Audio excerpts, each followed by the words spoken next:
Hey guys, mini vlog! Mag-attend di ay mi og first mass diri sa bukid. Sa amua sa syudad, ang first mass nila is 8 a.m. and diri sa bukid kay 6:30. So pag mata na mo, ilis, ligo, and simba. Mao na lang pud ni ang silbi date na mo today kay di naman gud kay migalaag oy. Kay gors na.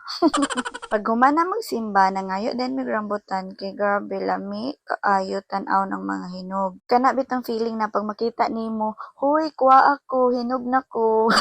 Daghan pa gyud hilaw ani ay pero mga hinog lang among ginakuha kay sayang pud kaayo. Pero bisan bitaw hilaw ni siya nga klase na rambutan, kay lami kaayo, maharlika man gyud ni siya nga type ug mao ni siya nga klase ang isa sa pinakalami nga rambutan. Glungag dayon mi og mais kay nagpalit man mi og 15 pieces. Ang sweet corn po diri kay barato ra kaayo kay tag 10 lang ang isa. Kay kung paliton ba nimo ni sa mall or bisag asa na stall, kung luto na kay tag 25 baya each. O diba sa imong 150 daghan na kay ka makaon. Damian pud ni siya nga sweet corn kay busog kaayo og dagko kayo og lusok ug tamis pa gyud kaayo. Ay natural sweet corn good.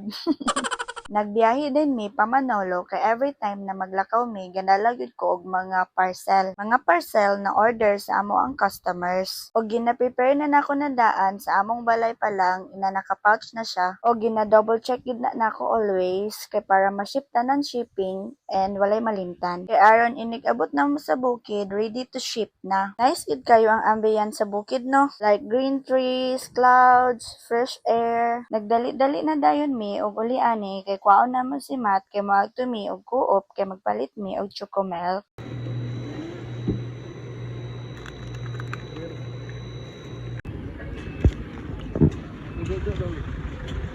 Be? Ame?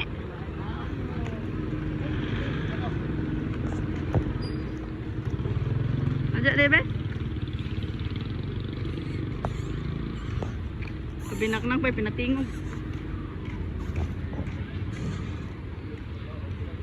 Nagapit na lang po dayon mi sa agusan kay para magpalit mi og bahog sa manok. Kay schedule na pod sa manok kay wala nay bahog. Sag unsa gyud ka busy, ang manok di gyud na malimtan. Sige na lang kay wa gyud tay mabuhat kay inigdaog ra ba tagaan ra ba tagbahin. Yun lang po, stay hydrated. Bye!